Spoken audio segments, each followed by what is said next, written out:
te presentamos Sentencias Colombianas a tu oído, un espacio inclusivo que cambiará tu manera de enterarte sobre las sentencias que están siendo emanadas por el máximo Tribunal de Justicia Ordinaria Colombiana en materia penal, pasando de un documento escrito a una escucha activa que puedes hacer mientras vayas, ya sea de camino al trabajo, haciendo deporte, paseando a tu mascota o realizando la actividad que tú prefieras. La sentencia que presentamos en este capítulo es la sentencia SP del 21 de febrero del 2024. El radicado es el 55220 y el magistrado ponente es el doctor Hugo Quintero Bernati. En cuanto a los vistos, aquí la Corte decide el recurso de impugnación especial que interpuso la defensa de una señora que se llamaba Nancy. Esta impugnación es en contra de la sentencia que profirió el Tribunal Superior del Distrito Judicial de Pereira el 14 de marzo del 2019, donde el tribunal revocó el fallo absolutorio que emitió el Juzgado Único Promiscuo del Circuito de Belén de Umbría en Risaralda el 9 de marzo del 2015 y en su lugar condenó a Nancy por los delitos de homicidio agravado y fabricación, tráfico, porte o tenencia de armas de fuego, accesorios, partes o municiones, ambos en calidad de determinadora. Frente a los hechos tenemos que el 30 de septiembre del 2011 a las 9:30 de la noche, el señor Albecio, quien es aquí la víctima, hoy occiso, se encontraba en una finca denominada La Esperanza en el municipio de Quinchía, Risaralda. Él estaba en compañía de su esposa, la aquí procesada de nombre Nancy. En ese momento apareció en la puerta un hombre que solicitó asistencia por un supuesto problema mecánico. Mientras Albecio se encontraba hablando con ese hombre, apareció otra persona portando una escopeta, quien tras intimidarlo brevemente procedió a descargarla en la cabeza de Albecio. Acto seguido, los hombres se dieron a la huida y posteriormente Nancy salió de la finca y alertó a la policía de lo sucedido, indicando las características físicas de los agresores. Los hombres fueron capturados esa misma noche en el casco urbano del municipio de Quinchía y fueron identificados como Jorge y Fabián. Tras la realización de un breve proceso penal, que incluyó la celebración de un preacuerdo con la Fiscalía, mediante sentencia del 19 de enero del 2012, el Juzgado Único Promiscuo del Circuito de Quinchía condenó a ambas personas a la pena de 220 meses de prisión, como coautores de los delitos de homicidio simple y fabricación, tráfico, porte o tenencia de armas de fuego, accesorios, partes o municiones. Por su parte, unos meses después de lo ocurrido, Nancy se fue a vivir a la ciudad de Cali con un señor de nombre Johnson. La convivencia duró apenas unos meses y para el 13 de julio del 2012, la aquí procesada Nancy se encontraba de nuevo en Quinchía. Allí ella presentó una denuncia por el delito de amenazas en contra de Johnson, toda vez que, según su dicho, él le había montado una escena de celos a ella por estar en compañía de un mototaxista, al interior de la cual él le dijo que él había sido quien había mandado a matar a Albecio y que le podría hacer lo mismo a ella. En el marco de la indagación que se abrió a raíz de la denuncia que ella interpuso, rindió interrogatorio Johnson. Allí él confesó que, en efecto, sí había sido él la persona que había ordenado el asesinato de Albecio, pero que ello había ocurrido en connivencia con Nancy, quien había ideado el plan. De acuerdo con lo que él dijo, ello ocurrió con la finalidad de que Nancy y él pudieran estar juntos, porque ellos estaban llevando una relación extramarital clandestina. Tras allanarse a los cargos que le fueron imputados, Johnson fue condenado por el Juzgado Único Promiscuo del Circuito de Quinchía en sentencia del 19 de marzo del 2013 a la pena de 212 meses de prisión tras haber sido encontrado responsable en calidad de coautor de la comisión de los delitos de homicidio agravado y fabricación, tráfico, porte o tenencias de armas de fuego, accesorios, partes o municiones. Y tras la referida condena, la Fiscalía encargada del proceso en contra de Johnson compulsó copias para que se investigaran a Nancy. Ella fue capturada el 11 de agosto del 2013. En los antecedentes procesales tenemos que el 12 de agosto del 2013, ante el Juzgado Único Promiscuo Municipal de Quinchía, se le imputó a Nancy los delitos de homicidio agravado y fabricación, tráfico, porte o tenencias de armas de fuego, accesorios, partes o municiones en calidad de coautora determinadora. Ahí la imputada no aceptó cargos y en su contra se impuso una medida de aseguramiento, que es la de detención preventiva en establecimiento carcelario. El 7 de octubre del 2013 se presentó el escrito de acusación y el asunto le fue repartido al Juzgado Único Promiscuo del Circuito de Quinchía. Sin embargo, la titular de ese estrado se declaró impedida para conocer el asunto, bajo el argumento de que el 19 de marzo anterior había emitido sentencia en contra de Johnson por los mismos hechos. Por lo anterior, el caso pasó a manos del Juzgado Único Promiscuo del Circuito de Belén de Umbría, autoridad que abocó el conocimiento de la actuación y celebró la audiencia de formulación de acusación el 17 de enero del 2014. El 2 de mayo siguiente se llevó a cabo la audiencia preparatoria y el juicio oral se adelantó en sesiones del 14 y 31 de julio, 1 de agosto y 18 de diciembre del 2014. El 9 de marzo del 2015 se emitió el sentido del fallo absolutorio y se dispuso la libertad de la procesada. La sentencia se leyó ese mismo día y fue apelada por la Fiscalía. Ojo con este punto.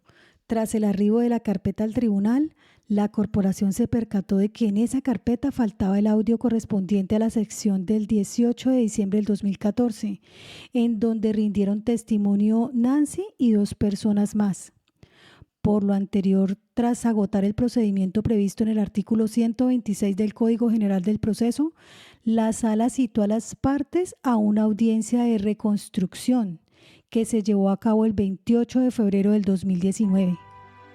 Ya en Providencia del 14 de marzo siguiente, aprobada el acta del 12 de marzo anterior, la Sala Penal del Tribunal Superior del Distrito Judicial de Pereira revocó la absolución y condenó a Nancy a la pena de 479 meses de prisión e inhabilitación para el ejercicio de derechos y funciones públicas por 20 años, tras haberla encontrado responsable por la comisión de los delitos de homicidio agravado y fabricación, tráfico, porte o tenencias de armas de fuego, accesorios, partes o municiones en calidad de determinadora. Igualmente, el tribunal le negó el beneficio de la suspensión condicional de la ejecución de la pena y el sustituto de la prisión domiciliaria, por lo que le libró la correspondiente orden de captura. Entonces la defensa interpuso el recurso de impugnación especial y aquel fue concedido por el ADCUEN en auto del 1 de abril del 2019. Veamos qué dijo el fallo de primera instancia. En un fallo emitido de manera oral, el ACUO indicó lo siguiente. Primero, a su juicio, la prueba principal que es indicativa de la responsabilidad de Nancy es la declaración de Johnson, que fue la persona que contrató a los sicarios para que ejecutaran el homicidio de Alvesio y que fue posteriormente denunciado por la procesada. Adujo entonces que el testimonio de este sujeto no fue claro ni transparente y que por el contrario, él mismo ofrece dudas insalvables sobre la responsabilidad de la acusada. Al respecto, precisó que pese a que está demostrado que entre Nancy y Johnson existió una relación personal, de las pruebas no es posible concluir, más allá de toda duda razonable, que ella siquiera tuviese conocimiento del plan homicida de él. De hecho, al valorar el testimonio de Johnson, el ACUO adujo que él es un personaje sinuoso, cuya declaración difiere en sus detalles de aquellas que fueron rendidas ante la policía judicial, y que no despejó con claridad las dudas que le fueron planteadas por el juzgado durante el interrogatorio de preguntas aclaratorias. En cuanto a la actitud asumida de Nancy, resaltó que es indicio de su inocencia el hecho de que ella hubiese denunciado a los autores materiales del hecho la misma noche en que ocurrieron, y que de hecho fue gracias a su participación en la captura y reconocimiento de aquellos que estos pudieron ser procesados. Por otro lado, también resaltó que ella fue la persona que denunció a Johnson y que solo fue tras esa denuncia que él la delató ante las autoridades judiciales. Ante ello y en vista de que no obran en la carpeta pruebas adicionales que den cuenta de la responsabilidad de la aquí procesada, porque las declaraciones de los autores materiales solamente dan cuenta de la participación de Johnson en el homicidio y de un intermediario de nombre César, consideró entonces el juzgado que no tenía opción diferente a absolver a Nancy en aplicación del principio de indubio pro reo. En cambio, en el fallo de segunda instancia, la Sala Penal del Tribunal Superior de Pereira revocó la absolución con los siguientes fundamentos. En primer lugar, el adjuen adujo que, a pesar de que en la actuación se señaló a la imputada de haber participado en el asesinato como coautora determinadora, lo cierto es que en el derecho penal colombiano no existe esa figura y que del núcleo fáctico del caso y de los hechos probados surge evidente que la intervención de Nancy se desarrolló en la modalidad de simple determinación. También afirmó que, a pesar de que la procesada negó de manera contundente haber sostenido una relación sentimental con Johnson, lo cierto es que de los elementos presentes en el juicio se evidencia con claridad que entre ellos sí existió la mentada relación y que el homicidio de Alvesio está relacionado con aquella. Al respecto, el tribunal señaló lo siguiente. Para la sala no pueden ser de recibo lo dicho por la procesada Nancy para negar la aventura extramarital que sostuvo con Johnson, porque en el proceso existen pruebas que demuestran que antes del asesinato de su marido, ella le ponía los cuernos al hoy finado con Johnson, como bien se desprende de lo que declararon en tal sentido tanto la madre de Johnson como su hermana, y él mismo, a cuyos dichos la colegiatura le concederá absoluta y total credibilidad.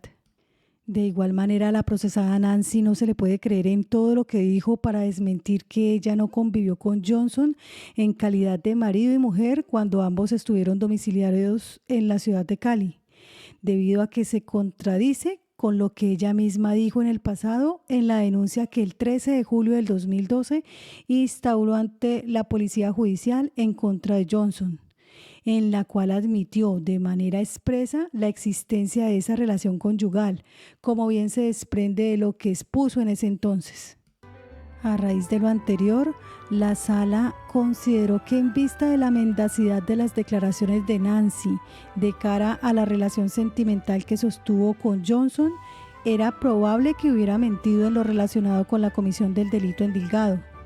Al respecto, el tribunal indicó que, acorde con lo dicho hasta ahora, la sala apreciará las mendacidades en las que incurrió la procesada Nancy para negar tanto los amoríos como la posterior relación marital que sostuvo con Johnson, como prueba del hecho indicador del indicio de mentiras. Por lo tanto, siendo entonces obvio que cuando una persona miente de la manera tan descarada como lo ha hecho la procesada Nancy, probablemente lo hace con el propósito de hacerle el esguince a las implicaciones habidas en su contra, que de una u otra forma la vinculan con la comisión del delito presuntamente endilgado en su contra. Además, la segunda instancia agregó que, de todas formas, no existen razones plausibles para no concederle credibilidad al señalamiento que realizó Johnson en contra de Nancy, máxime cuando está demostrado que ésta le era infiel a su esposo y que aquel hizo sus declaraciones de manera espontánea e incluso confesó su propia participación en el homicidio de Alvesio, sin tener nada que ganar y mucho más que perder. Sobre el testimonio de Johnson, el tribunal consideró lo siguiente. De igual manera, Acorde con lo atestado por Johnson, vemos que este testigo, tanto en la declaración que rindió en el proceso como en aquellas que absolvió por fuera del mismo, siempre fue claro y categórico en incriminar a la procesada como la persona quien, durante el devenir de la aventura amorosa protagonizada por ambos, le hizo saber, mediante peticiones y sugerencias, que debían eliminar o deshacerse de Albecio, para que de esa forma ella quedara libre y así ambos pudieran estar juntos. Las atestaciones que en tal sentido han sido absueltas por Johnson son creíbles para la sala.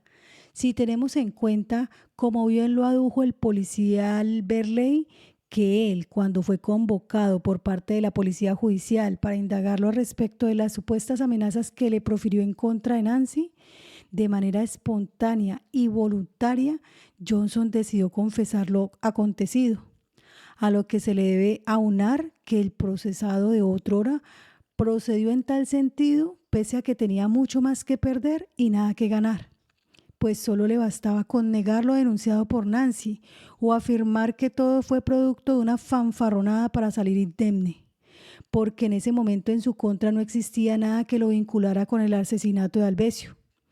Pero pese a ello, la realidad probatoria nos enseña que Johnson, sin tener nada que ganar y mucho más que perder, de manera espontánea decidió confesar su participación en los hechos que culminaron con el asesinato de quien en vida respondía con el nombre de Albecio.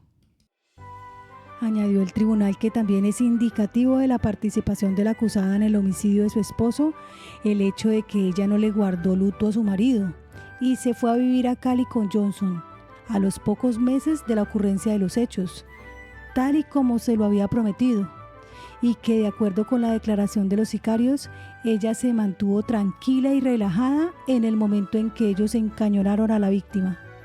Al respecto, la sala adujo que incluso en esa denuncia vemos que la acusada también admitió que a partir del mes de enero del 2012 se fue a vivir hacia Cali con Johnson.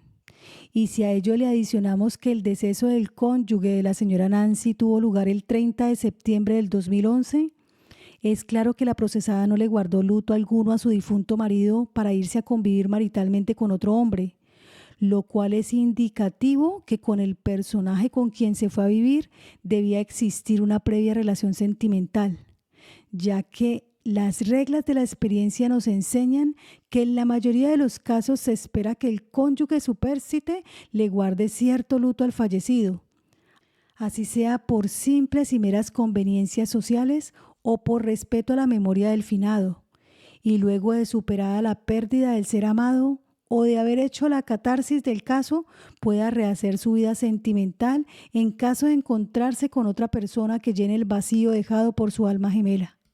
Sumado a lo anterior, bien vale la pena resaltar que los dichos del testigo Johnson respecto del conocimiento que tenía la procesada Nancy de la inminencia del atentado criminal que se iba a perpetrar en contra de su marido Albecio, de una u otra forma obtienen eco en los testimonios absueltos por los perpetradores Jorge y Fabián, quienes al unísono aseveraron que cuando ellos tenían encañonado a Albecio en el umbral de la puerta, de repente se apareció la ahora procesada Nancy, a quien la vieron completamente relajada y tranquila, como si no pasara nada, ya que no hizo ni dijo nada, y lo único que hizo fue dirigirse hacia una de las habitaciones del inmueble cuando uno de ellos se lo pidió.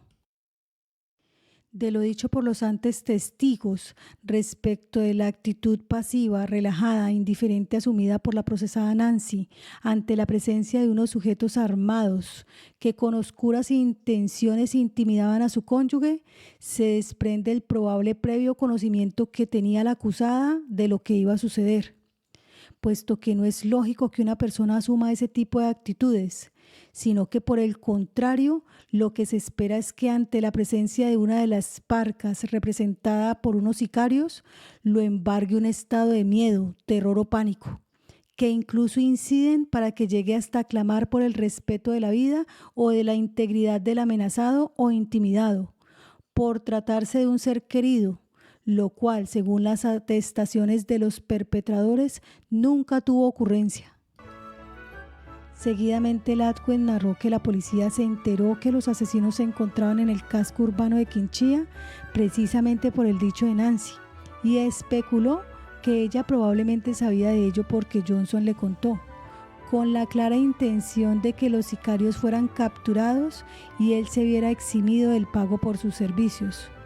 Sobre este punto, la sala adujo lo siguiente: es de tener en cuenta que los dichos de los antes aludidos testigos no son las únicas pruebas habidas en el proceso que demuestran el conocimiento previo que tenía la procesada del inminente asesinato de su marido, ya que ello también se encuentra demostrado al efectuar un análisis del testimonio del policial Jean Andrés, quien adujo que en cumplimiento de órdenes de sus superiores para averiguar sobre lo sucedido, se desplazó hacia el sitio de los hechos en una motocicleta y en el camino se encontró con la señora Nancy, quien se encontraba nerviosa y alterada, y le dijo que unos sujetos habían matado a su marido, razón por la cual ella procedió a irse con él hacia la estación de policía, y en el trayecto ella de manera espontánea también le manifestó que los asesinos se encontraban en el casco urbano de Quinchía. De lo anterior surge un interesante interrogante: ¿cómo diantre se enteró la procesada Nancy que los asesinos se encontraban en el casco urbano del municipio de Quinchía? Para la sala, la única respuesta plausible habida a ese interrogante es que esa información le fue suministrada por parte de Johnson, quien sabía el lugar en donde se encontraban los sicarios después que ellos perpetraron el crimen, como bien de manera acomodaticia lo reconoció en su testimonio. Finalmente, la sala reiteró que, contrario a lo expuesto en el fallo de primer nivel, no existe razón alguna para dudar de la credibilidad de los señalamientos que Johnson formuló en contra de Nancy como la determinadora e instigadora del homicidio de Alvesio. Ya en cuanto al recurso de impugnación especial, la defensa sustentó el recurso con los siguientes argumentos. Primero, indicó que el tribunal valoró de manera confusa y errónea el testimonio de Johnson, al tiempo que se refirió de manera tímida a las otras declaraciones rendidas en juicio, dichos que por lo demás no son útiles para respaldar la tesis de Latwen. A continuación afirmó que las declaraciones que se recuperaron en la audiencia de reconstrucción solo pueden valorarse a partir del recuerdo de los participantes de la diligencia perdida, recuerdo que fue narrado más de 4 años después de su desarrollo. Por ello, la defensa consideró que la valoración de tales testimonios debe ser cauta, pues su contenido se conoce solo de manera indirecta. Seguidamente, la defensa procedió a resumir el contenido de los varios testimonios aportados en juicio e indicó que, en relación con la declaración de Johnson, él no fue claro en afirmar que Nancy le hubiera pedido o sugerido que mandara matar a su marido. Al respecto, este defensor señaló que la declaración de Johnson en el interrogatorio y contrainterrogatorio no es claro en afirmar que Nancy le hubiera sugerido o pedido que mandara matar a su marido Alvesio. Frente a las dudas, el juez lo interroga en varias oportunidades sobre si había sido instigado u obligado por la señora Nancy para que mandara matar al señor Alvesio. Primero dijo que sí, pero que él no había hecho caso. Luego dice que ella no le había dicho nada. En conclusión, esta declaración en juicio fue bastante contradictoria, que solo dejó un mar de dudas, testimonio que no alcanzó a tener una fuerza probatoria frente a la teoría de la Fiscalía en cuanto a la responsabilidad se refiere. Pero como ya conocemos la decisión del tribunal, de manera equivocada, le da fuerza suficiente de valor a lo manifestado en su declaración, que no pasa a ser más que un acto de investigación sin fuerza probatoria, porque en el juicio él dejó todo un manto de dudas que nos conduce por el camino del indubio pro reo. En cuanto al dicho de uno de los sicarios, quien afirmó en entrevista que observó que la acusada estuvo tranquila y calmada al momento en que asesinaron a su marido, resaltó el defensor que aquello no fue objeto de interrogatorio o contrainterrogatorio en el juicio y que, en cualquier caso, ninguno de los dos testigos es testigo directo de los hechos a partir de los cuales se le indica responsabilidad a la acusada. Sobre este punto, la defensa manifestó de manera literal lo siguiente. Ahora bien, el tribunal también apoya su decisión en lo dicho en una entrevista por parte de uno de los sicarios, en el sentido de que habían notado a la señora Nancy muy tranquila al momento de que ellos asesinaron a su marido. Esto en primer grado no fue objeto de interrogatorio ni contrainterrogatorio en el juicio. O sea, se quedó sin ser corroborado o probado en juicio oral. Quiere decir, no podrá ser tomado como prueba esta situación de no corroboración en juicio de lo dicho por uno de los sicarios. Fue manifestado por la fiscal y defensa el día de la reconstrucción de algunas pruebas por parte del tribunal.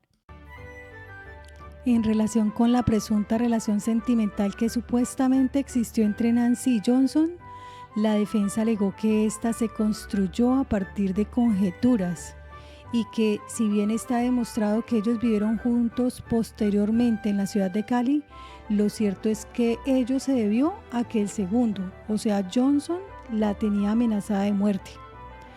A continuación afirmó que el tribunal no tuvo en cuenta como indicio en contra de la responsabilidad de la acusada, que fue ella la que hizo el reconocimiento de las personas capturadas en la estación de policía y que, de hecho, fue por ella que los sicarios pudieron ser procesados. Por lo anterior, la defensa argumentó que por eso el tribunal no es acertado cuando dice que está plenamente probado que la señora Nancy no realizó ninguna acción frente al asesinato de su esposo. Solo con el dicho de uno de los sicarios que hasta se contradicen entre sí. En cambio, sí existe prueba que la señora Nancy sí resultó lesionada por uno de ellos, como se demostró que fue enviada por agentes de la SIJIN al examen de medicina legal. Con base en los anteriores argumentos, la defensa consideró que la sentencia del tribunal adolece de un error de hecho derivado de un falso juicio de existencia y que, en últimas, su deseo es que se le dé aplicación al principio in dubio pro reo en favor de Nancy. Los no recurrentes omitieron pronunciarse sobre el presente recurso de impugnación especial, a pesar de habérseles corrido traslado por 5 días para ello. Ya en lo que respecta a las consideraciones, la Sala inicia afirmando su competencia de acuerdo al artículo 235, numeral séptimo de la Constitución Política. Pasa a referirse a lo que toca en cuanto a la impugnación especial. Luego se refiere al trámite de reconstrucción para proceder luego a centrarse en el caso en concreto. Sobre la impugnación especial, a partir del Acto Legislativo 1 del 2018, se adoptó en Colombia el derecho a impugnar la primera sentencia condenatoria para garantizar con ello la doble conformidad, conforme lo prevé el artículo 3º ibidem, que modificó el numeral séptimo del artículo 235 de la Constitución Política antes citado. Con el fin de desarrollar los fines integradores de la jurisprudencia y de cumplir el mandato constitucional, la Sala, mediante providencia CSJP 1263 del 2019, adoptó medidas provisionales para garantizar el derecho a impugnar la primera condena emitida en segunda instancia por los tribunales superiores del Distrito Judicial. Entre tales medidas se estableció que el procesado condenado por primera vez en segunda instancia por los tribunales superiores tendrá derecho a impugnar el fallo, ya sea directamente o por conducto de apoderado, cuya resolución corresponde a la Sala de Casación Penal.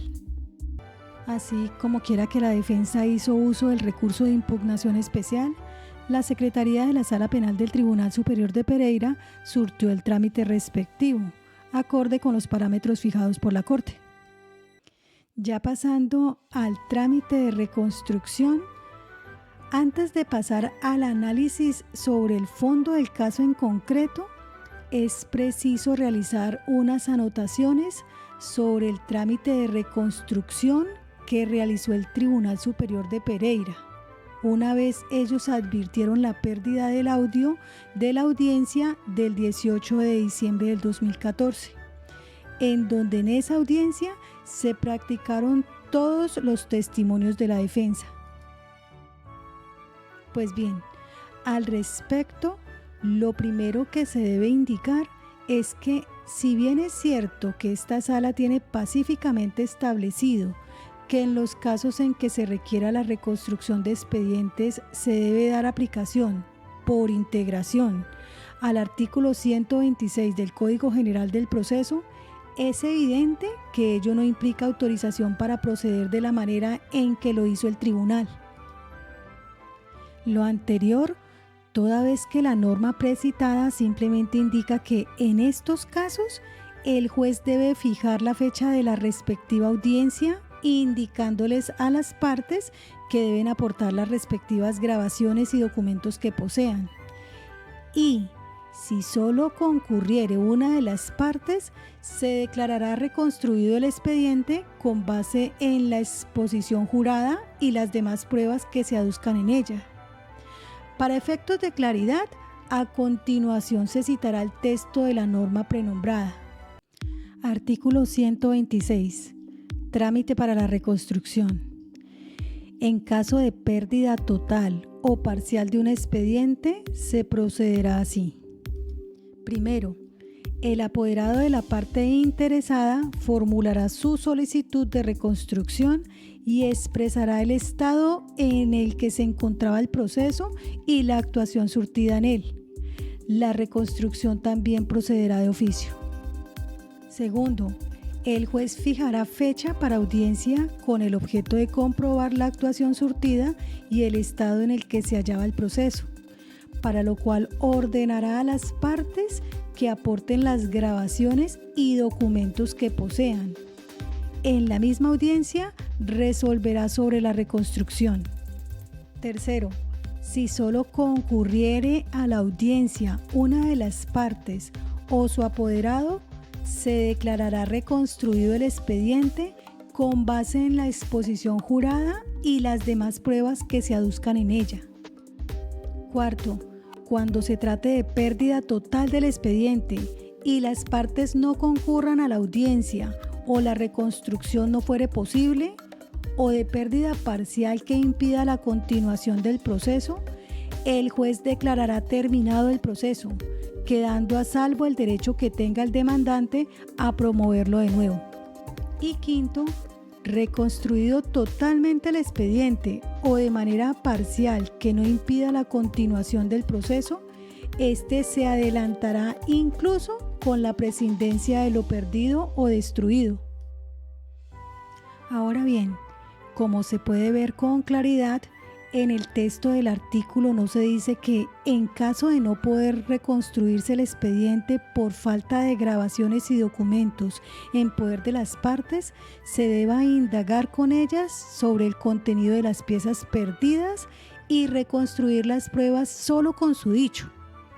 Lo anterior máxime cuando tal proceder en el marco de un proceso penal afecta las garantías de las partes, particularmente el derecho de contradicción, y puede derivar en que, como ocurrió en este caso, se reconstruya de manera indirecta una prueba con el problema adicional de expresar la visión parcializada de la parte interesada sin ningún tipo de inmediación.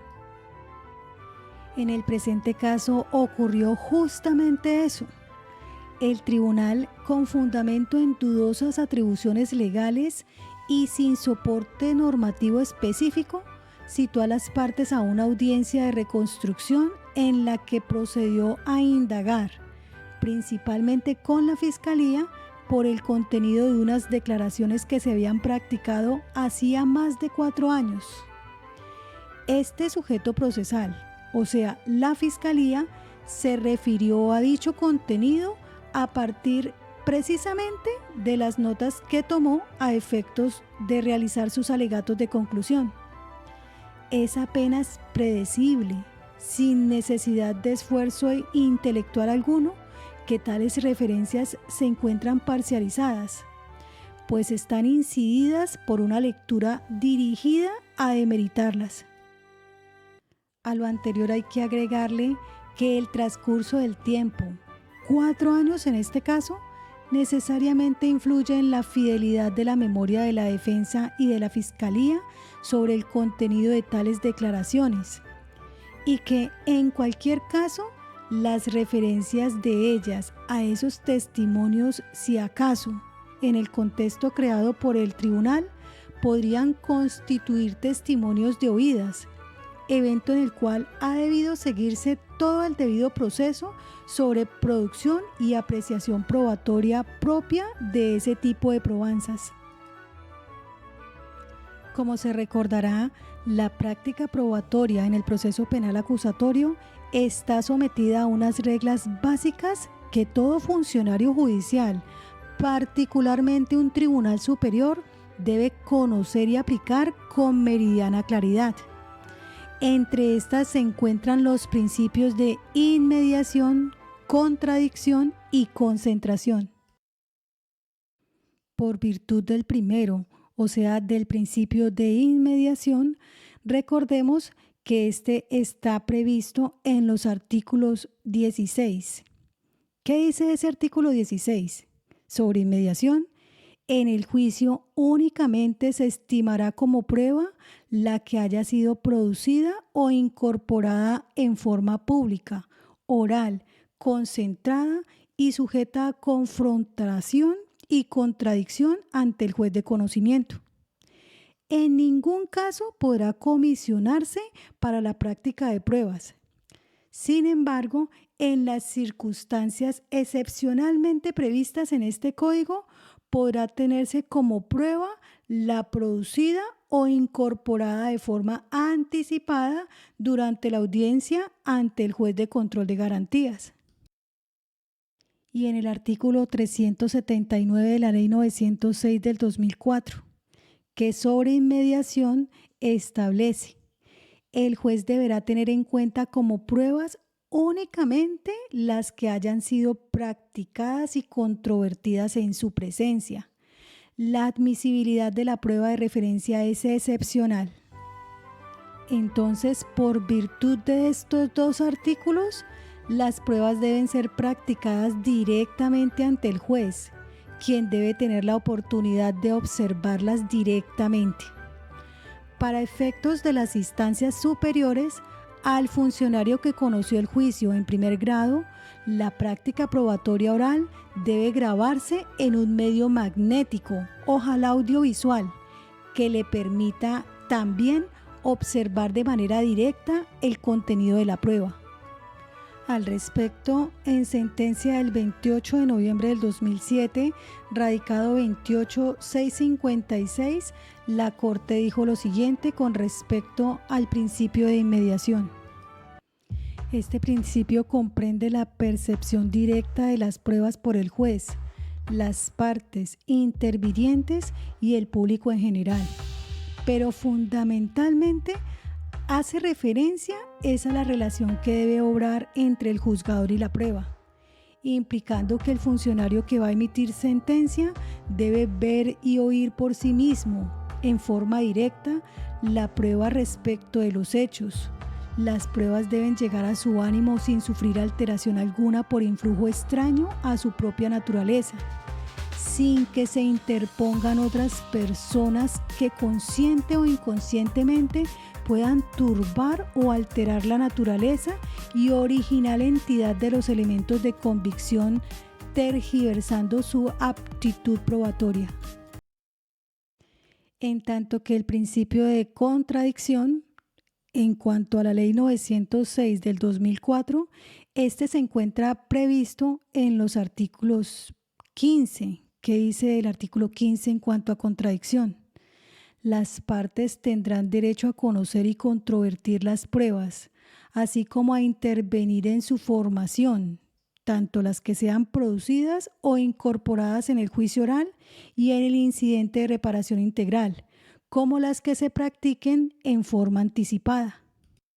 E igualmente se encuentra establecido en el artículo 378 de esa misma ley. ¿Qué dice ese artículo 378 con respecto al principio de contradicción? Las partes tienen la facultad de controvertir tanto los medios de prueba como los elementos materiales probatorios y evidencia física presentados en el juicio, o aquellos que se practiquen por fuera de la audiencia pública. Entonces, en virtud de este principio de contradicción, es de recordar que aquel está instituido para garantizar el derecho a la defensa de la parte en contra de quien se aduce determinada prueba en juicio. En efecto, por virtud de ese principio, esa parte tiene derecho a contradecir lo que dice el medio probatorio, ya sea sometiéndolo a examen cruzado, a impugnar su credibilidad o incluso mediante la presentación de una prueba de refutación. Sobre este punto, en la misma sentencia que fue previamente citada, o sea, la 28656, se indicó lo siguiente: el principio de contradicción halla asiento en la Constitución política y como norma rectora, que es del ordenamiento penal adjetivo, irradia todo el proceso judicial imponiendo la igualdad de oportunidades para las partes e intervinientes de ejercer la defensa de sus derechos. En materia probatoria, comprende el derecho a ofrecer y producir pruebas cuando corresponda, el de controlar plenamente la producción de las pruebas ofrecidas por las otras partes, el de alegar acerca del mérito de las mismas y el de realizar todas las observaciones que sean pertinentes durante el curso del debate. Y finalmente, en lo concerniente al principio de concentración, este está previsto en el artículo 17 de la citada Ley 906 del 2004. ¿Qué dice ese artículo 17 con respecto al principio de concentración? Durante la actuación procesal, la práctica de pruebas y el debate deberán realizarse de manera continua, con preferencia en un mismo día. Si ello no fuere posible, se hará en días consecutivos, sin perjuicio de que el juez que dirija la audiencia excepcionalmente la suspenda por un término hasta de 30 días, si se presentaren circunstancias especiales que lo justifiquen. En todo caso, el juez velará porque no surjan otras audiencias concurrentes, de modo que concentre su atención en un solo asunto. Por lo que este principio consiste en la necesidad de realizar la práctica probatoria en un corto periodo de tiempo, ojalá en una misma audiencia, de manera que el contenido de la prueba no se pierda en la memoria del juzgador por el transcurso del tiempo. Sobre este aspecto, en el fallo previamente citado, la Corte Suprema de Justicia indicó que, por último, el principio de concentración es norma basilar rectora, en particular del juicio oral, pues impone que éste se desarrolle de forma unitaria, en un solo acto, el mismo día, y si ello no fuere posible, en días consecutivos. Solo si se presentan circunstancias excepcionales, el funcionario está facultado para suspender el juicio hasta por 30 días, velando porque no surjan otras audiencias concurrentes que distraigan su atención. La finalidad de que el juicio se lleve a cabo como unidad de acto se refleja también en la práctica de pruebas que deban realizarse de manera concentrada, para que lo percibido en el debate no se disperse en la mente del juzgador, las partes e intervinientes. La forma de proceder del tribunal afectó estos principios en la medida en que, primero, valoró una prueba que no fue observada directamente por él, sino que fue referida por otros sujetos procesales. Segundo, no tuvo en cuenta que el contenido del medio probatorio, tal y como fue reconstruido por la fiscal, no pudo ser objeto de contradicción por parte de la defensa, en tanto que aquella simplemente se reconstruyó con base en el dicho de una de las partes. Y tercero, esa singular diligencia de reconstrucción se desarrolló varios años después de practicada la prueba, lo que implica que su contenido ya se había difuminado en la memoria de los asistentes. Vale la pena aclarar también que la defensa no contaba con apuntes o notas con base en las cuales pudiera contradecir el dicho de la Fiscalía sobre el contenido de sus propias pruebas, por lo que el tribunal se limitó simplemente a aceptar el relato de la Fiscalía ante la pasiva actitud del abogado defensor.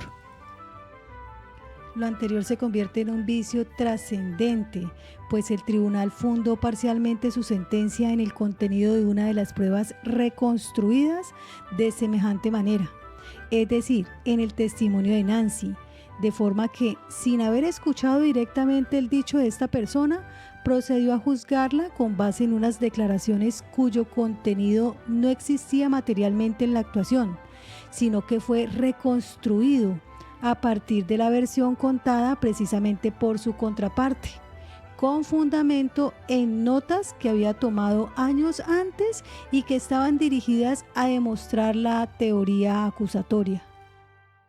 Es criterio de la Corte que la anterior situación daría pie a una posible declaración de nulidad, que por lo demás debió ser decretada por el tribunal con el objeto de que se repitieran los testimonios practicados en la audiencia del 18 de diciembre del 2014, cuyo registro se había perdido. Esta sala procedería de esta manera si no fuera por las siguientes circunstancias. En primer lugar, como se verá a continuación, de la sola valoración de las pruebas de cargo no es posible derivar la responsabilidad de Nancy más allá de toda duda, lo que implica que, en todo caso, es procedente revocar el pronunciamiento del tribunal para confirmar su absolución en primera instancia. En segundo lugar, porque al decretar la nulidad habría que ordenar la repetición de una práctica probatoria realizada hace más de 9 años, lo que podría resultar excesivamente traumático para el proceso. Lo anterior máxime cuando sería tortuosa la ubicación de los testigos. Se desconoce si alguno de ellos ha muerto y en cualquier caso la propia Nancy podría ejercitar su derecho constitucional a guardar silencio y negarse a declarar. Así las cosas, en atención a que en este caso la nulidad de la actuación no tendría como efecto la protección de los derechos constitucionales de Nancy, sino que por el contrario podría terminar afectándolos, en la medida en que se evitaría su absolución y se dilataría la resolución de su caso. La Corte considera procedente realizar el análisis testimonial, obviando aquellos cuyo registro se ha perdido. Sin embargo, no sobra advertirle a la Sala Penal del Tribunal Superior de Pereira que no puede volver a proceder de la manera aquí destacada, es decir, con incumplimiento de los principios que orientan la práctica de pruebas en el proceso penal acusatorio, dando lugar a la exclusión o invalidación de actuaciones en desmedro de los principios que informan la administración de justicia.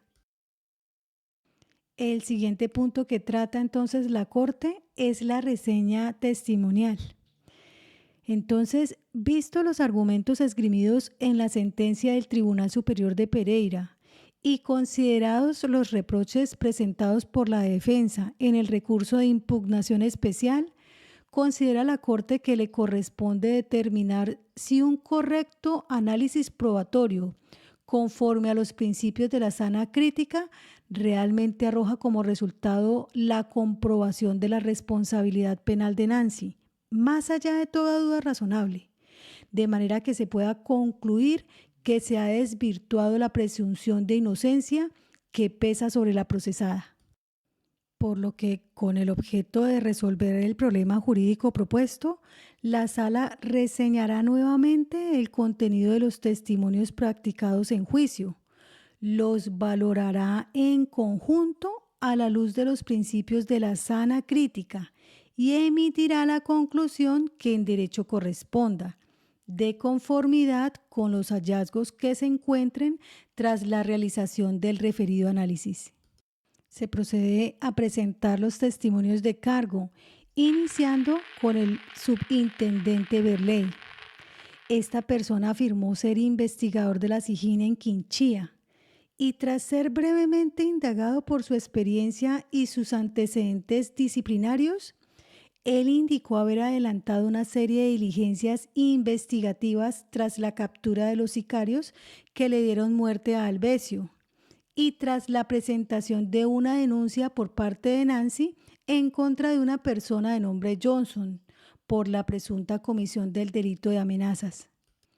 Acto seguido y tras revisar un informe de policía judicial que le fue puesto de presente con la intención de refrescar memoria, Berley narró que el 30 de septiembre del 2011 realizó varios actos urgentes con ocasión de la captura de Jorge y Fabián, quienes habían sido aprehendidos como presuntos responsables del homicidio de Albesio. Recordó que en la imputación estas personas no aceptaron cargos y tras la imposición de una medida de aseguramiento fueron trasladados a un centro de detención en la ciudad de Pereira. En relación con la denuncia que presentó Nancy, él adujo que aquella fue recepcionada por un patrullero de apellido Benítez y que él solo estuvo presente por momentos. Sin embargo, recordó que la denunciante manifestó que ella venía siendo víctima de amenazas por parte de una persona de nombre Johnson. Según su dicho, el motivo de la denuncia tenía que ver con el hecho de que la ahora acusada estaba siendo asediada por el denunciado, en razón a que ella no quería continuar una relación sentimental con él. Narró que las amenazas consistían en la posibilidad de atentar en contra de la vida de la denunciante o de su hijo y que, de acuerdo con su dicho, Johnson la buscaba frecuentemente en su lugar de trabajo. Añadió que de esta situación dio cuenta un señor que era mototaxista, quien también fue amenazado por el denunciado y que a causa de ello tuvo que huir del municipio. Este testigo agregó que en la denuncia se hacía referencia al homicidio de Albesio, por lo que elaboró un informe ejecutivo con la finalidad de allegarla al despacho de la Fiscalía Seccional de Quinchía para que se correlacionaran los hechos y se impartieran las órdenes a Policía Judicial que el ente acusador estimara pertinentes para el esclarecimiento de los hechos. Tras ser indagado por la alusión al mentado homicidio, el testigo señaló que, de acuerdo con la denuncia, Johnson le dijo a Nancy que si ella no volvía con él, acudiría a la fiscalía para poner en conocimiento de las autoridades una serie de circunstancias que la vincularían a ella con la muerte de Albesio. Seguidamente, el testigo relató que un mes después de la presentación de la denuncia, la policía de vigilancia ubicó a Johnson con la finalidad de realizarle un interrogatorio. En esa diligencia, él indicó haber participado en el homicidio de Albesio como autor intelectual. Sin embargo, el declarante agregó que la esposa del fallecido, es decir, Nancy, también era responsable del mismo, pues según su dicho, ella le había indicado que para que pudieran tener una relación sentimental de manera tranquila, era necesario que él asesinara a su esposo. Añadió que según el dicho de Johnson, la acusada le pidió aquello en razón a que Albesio la maltrataba mucho. A continuación, este testigo afirmó que en su declaración, Johnson aseguró que él y Nancy sostuvieron una relación romántica al interior de la cual solían verse con frecuencia en una habitación que Johnson tenía alquilada en el pueblo. Incluso recordó que, de acuerdo con el dicho del declarante, ellos viajaron como pareja a Supía y se quedaron donde una conocida de Johnson. Este patrullero añadió que en el marco de las investigaciones originadas por el homicidio de Albesio, él y un subintendente de nombre Víctor realizaron otra serie de labores investigativas, entre las que se encontraban la realización de entrevistas a los perpetradores Jorge y Fabián. Afirmó que ambos, o sea, los perpetradores, coincidieron en que Johnson y Nancy habían facilitado el homicidio de Albesio y que, según les dijeron, el motivo del delito estribaba en que el occiso maltrataba a la acusada, a quien creían era hermana de Johnson. Según su dicho, Los entrevistados narraron que en el momento del homicidio se encontraba presente Nancy y que en esa ocasión ella se mostró tranquila, como si supiera que eso ya iba a pasar. Tras el hecho, ellos huyeron del sitio y solo volvieron a ver a la procesada cuando los estaban ingresando a la estación de policía con posterioridad a su captura. Y finalmente, este testigo indicó que, según su investigación, la llamada que avisó a las autoridades sobre el homicidio la realizó una persona de sexo masculino que no fue posible identificar. Relató que él no estuvo presente durante la captura de los homicidas, sino solo en las labores investigativas posteriores.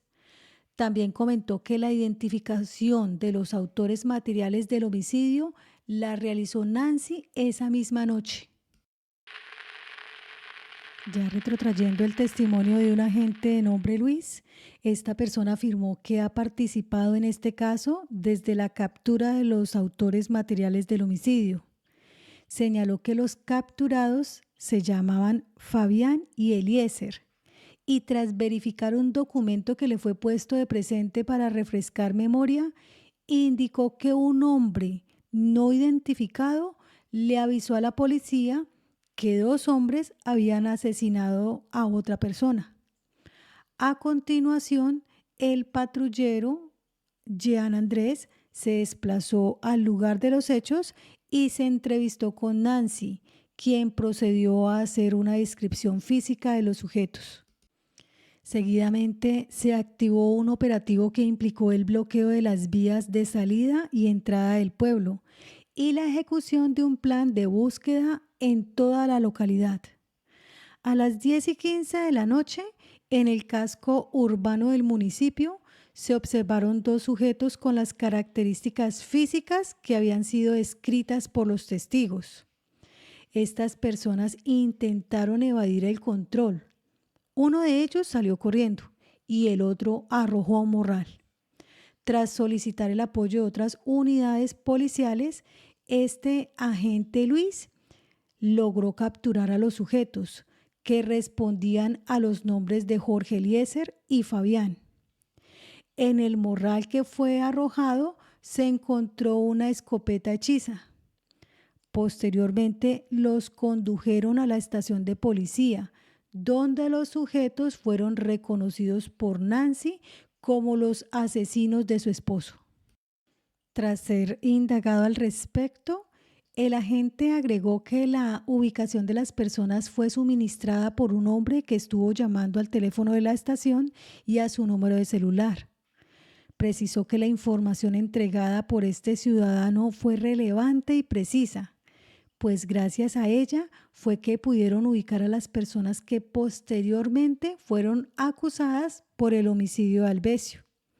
Afirmó que él desconoce quién era el hombre que llamó a denunciar el hecho. En cuanto a la actitud de Nancy al momento de reconocer a los capturados, él afirmó que ella se encontraba llorando y se veía nerviosa y afectada. Seguidamente manifestó que él conocía de vista a la acusada desde antes de la fecha de los hechos y que tras su ocurrencia él empezó a verla en compañía de Johnson, quien también fue capturado posteriormente con ocasión del mismo homicidio en calidad de autor intelectual. Sobre esta persona adujo que él fue denunciado por Nancy por la presunta comisión del delito de amenazas. En aquella ocasión se enteró que ella había vivido con él en la ciudad de Cali y que se habían separado por unas diferencias económicas. Añadió que, según la denuncia, Johnson le había dicho a la procesada que si ella no volvía con él, le pasaría lo mismo que a Alvesio. Afirmó que con posterioridad a la denuncia, él pudo ubicar telefónicamente a Johnson y que Johnson le comentó que Nancy tenía un problema con un hombre de nombre César, quien estaba diciendo que si ella no volvía con Johnson, se podrían tomar acciones en contra de su familia. Ante ello, este agente Luis le comentó que él estaba siendo requerido por los investigadores de la SIJIN y agregó que posteriormente, ante el requerimiento del patrullero Benítez, él intentó ubicar físicamente a Johnson, a quien había citado para que rindiera interrogatorio. Tras realizar algunas labores de vecindario, el agente Vera lo encontró y lo condujo a la estación de policía. Pasemos al testimonio del investigador Jean Benítez. Esta persona narró que conoció el homicidio de Albecio desde el mismo día de los hechos. En aquella oportunidad, tras enterarse del crimen, se desplazó hasta la vereda Yarumal y en el camino se encontró con Nancy, quien le indicó que hacía pocos minutos habían asesinado a su esposo.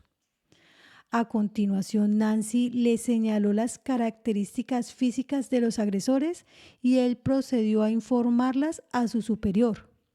Seguidamente, se desplazó a la estación en compañía de la mujer y en el camino le informaron que habían capturado a los sospechosos. Agregó que al llegar a la estación, la acusada reconoció a los capturados como los asesinos de su esposo.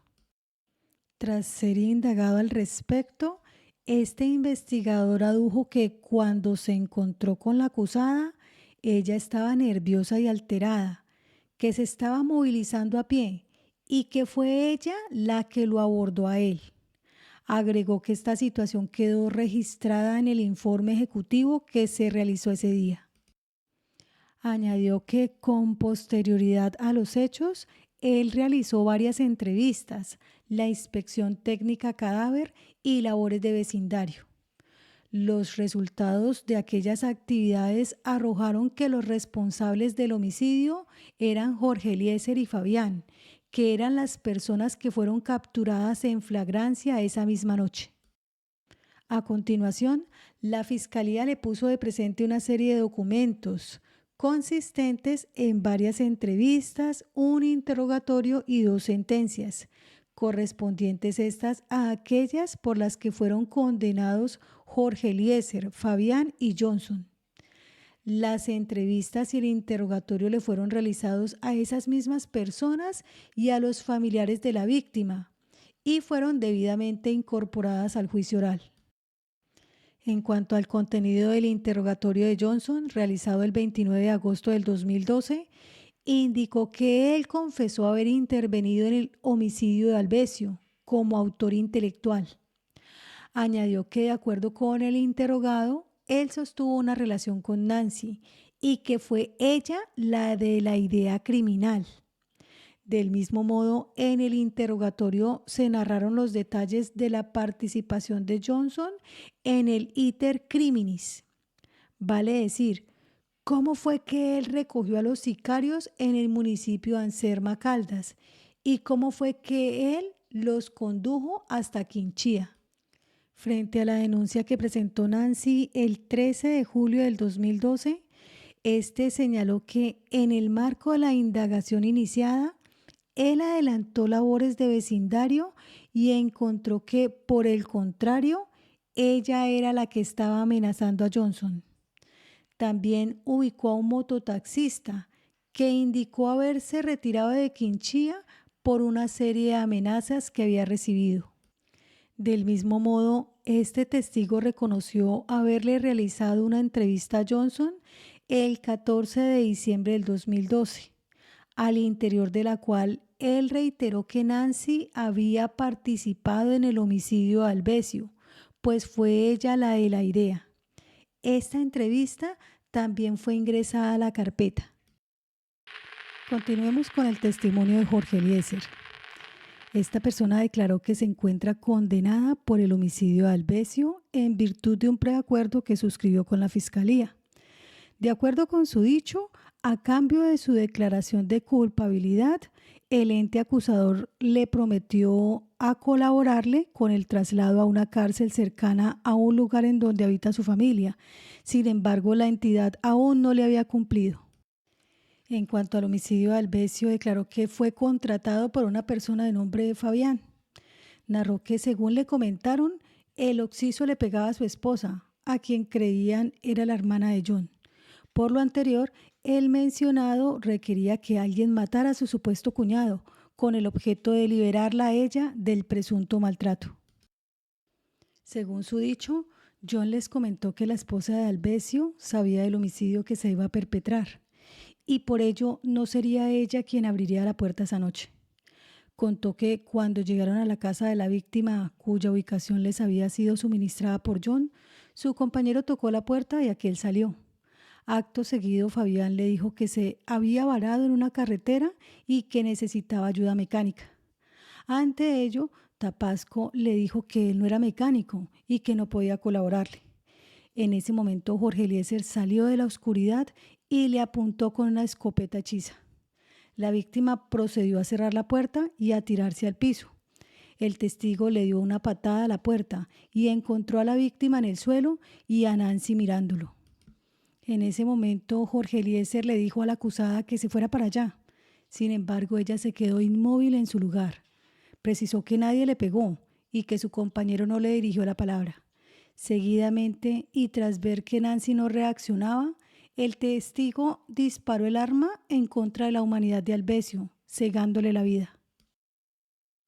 Tras el hecho, él y su compañero salieron del lugar y bajaron a pie hasta el pueblo con la intención de encontrarse con John. Sin embargo, aquel no estaba en el lugar convenido y la puerta de la casa en donde habían quedado de encontrarse estaba cerrada con llave. Intentaron llamarlo, pero su celular estaba apagado. Según su dicho, pasó más o menos 1 hora y 45 minutos antes de que Fabián recibiera una llamada de John. John les preguntó por su ubicación y les indicó que en pocos minutos se encontrarían con ellos. Sin embargo, al poco rato llegó la policía. Fabián, que se encontraba a 1 cuadra más abajo, se dio a la huida y se refugió en un hotel. Allí también Fabián llamó de nuevo a John y le comentó que acababan de capturar a su compañero. Tras indicarle el lugar en el que estaba, John le dijo que lo esperara ahí. Sin embargo, al poco tiempo llegó la policía y lo capturó. A continuación, Jorge Eliezer manifestó que, según su creencia, ellos fueron sorprendidos porque John los sapió. Fundó esta opinión en el hecho de que la policía apareció muy poco después de hablar con él, en 2 ocasiones. Procedamos al testimonio de Fabián. Este testigo manifestó que, según recuerda, el 30 de septiembre del 2011, él se encontraba en Arauca, Caldas, con Jorge Eliezer. En la noche de ese día, ellos recibieron una llamada de un señor de nombre Johnson, quien les indicó que se trasladaran a Anserma, en donde serían recogidos para ir a Quinchía. Una vez en ese municipio, se dirigieron a la casa de Johnson, quien, tras comentarles cómo era la cuestión, los llevó al lugar de los hechos. Allí, él les indicó que Nancy iba a estar presente. También les solicitó que no le hicieran daño ni a ella ni al niño que podría encontrarse en la casa. Según su relato, cuando llegaron al lugar de los hechos, él tocó la puerta y abrió el señor Albesio. A continuación, él conversó un momento con la víctima y a los pocos minutos apareció su compañero, quien le disparó en la cabeza. Seguidamente, ellos emprendieron la huida hacia Quinchía.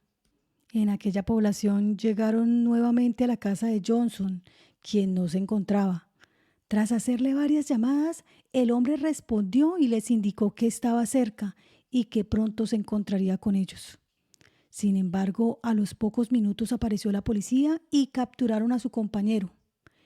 Él, que se encontraba en una esquina diferente, se refugió en un hotel, en donde recibió nuevamente una llamada de Johnson, quien le preguntó por su ubicación. Pero a los pocos minutos llegó la policía. Ante las preguntas de la fiscalía, el testigo afirmó que él había sido contratado por un hombre de nombre César, con quien se había tomado unas cervezas días antes en Arauca, Caldas. Según su dicho, esta persona le propuso un negocio consistente en el asesinato de un hombre que maltrataba a su esposa. César le dijo que el contratante era Johnson, el hermano de la mujer maltratada. Al poco tiempo, el testigo habló con Johnson, quien le comentó que tanto Nancy como el hermano de la víctima tenían la intención de matar a su cuñado. Después de aquella conversación, él aceptó la vuelta y contactó a Jorge Eliezer para que lo acompañara. Relató además que en la casa de Johnson decidieron cometer el homicidio esa misma noche. Esta persona les indicó que Nancy sabía del plan homicida y que los estaría esperando. Reiteró que Johnson los llevó hasta la casa de la víctima y seguidamente procedió a describir con detalle la escena y la secuencia del crimen. En cuanto a la actitud de la procesada, indicó que al momento del homicidio ella se encontraba al interior de la casa y se veía normal, relajada. No recordó que ella hubiera pedido auxilio y estimó que ello ocurrió porque ella ya tenía conocimiento de lo que iba a suceder. Sin embargo, afirmó que a lo último ella les gritó la palabra malditos. A continuación, recordó que la contraprestación por el homicidio de Alvesio era de 1 o 2 millones de pesos. Recordó haber visto el dinero en el apartamento de Johnson, pero en ningún momento lo recibieron.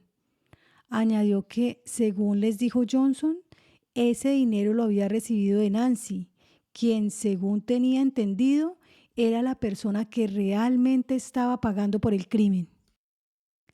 Manifestó que, según su creencia, ellos fueron capturados porque Johnson y la acusada los echaron al agua.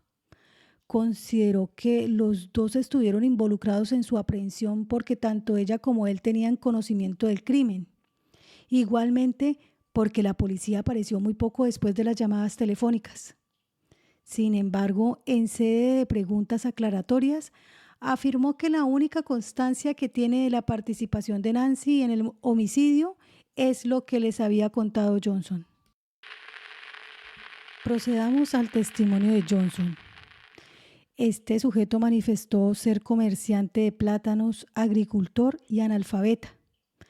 A continuación narró las circunstancias por las que conoció a Nancy e indicó haber convivido con ella en Cali durante un lapso de tiempo de 7 meses. Adujo que él se encontraba condenado por el homicidio de Alvesio, ya que él fue la persona que lo mandó a matar. Indicó que la acusada le solía pedir que procediera de esa forma, particularmente cuando ella acudía a su casa. Según su dicho, Nancy le decía que si yo quería tener algo con ella, que me deshiciera lo más pronto posible del marido. Añadió que por estas palabras él entendió que debía matar al esposo de la acusada.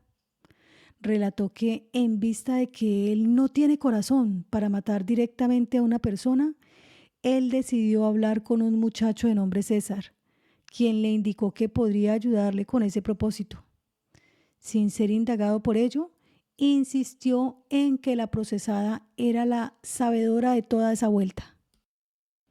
A continuación, y tras ser repetidamente indagado por ello, el testigo repitió que la idea de matar a Alvesio fue de nosotros dos, para que él pudiera estar con ella. Según su dicho, el motivo de Nancy para matar a su marido era que él le pegaba mucho y que estaba cansada de él. Seguidamente relató cómo fue que recogió a los dos sicarios en Anserma y los trajo a Quinchía, en donde pasaron por su casa. Indicó que luego los condujo a la vereda de Yarumal con el objeto de que cometieran el homicidio. Tras dejarlos cerca de la casa, él bajó a tomarse unas cervezas y al poco tiempo él se enteró del asesinato porque la escama se regó por todo el pueblo. Agregó que solo se dio cuenta que ellos habían sido capturados al otro día y que esa noche él se puso a cervecear. No volvió a conversar con ellos después de la captura, aunque reconoció haber hablado por celular con ellos esa misma noche tras el homicidio. Sin embargo, a pesar de que les dijo que lo esperaran, él no acudió a su encuentro.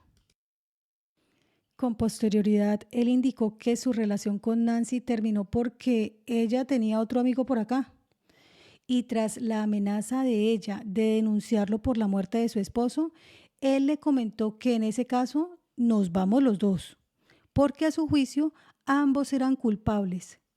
Relató que a los meses la policía llegó a su casa, lo capturó y él aceptó los cargos.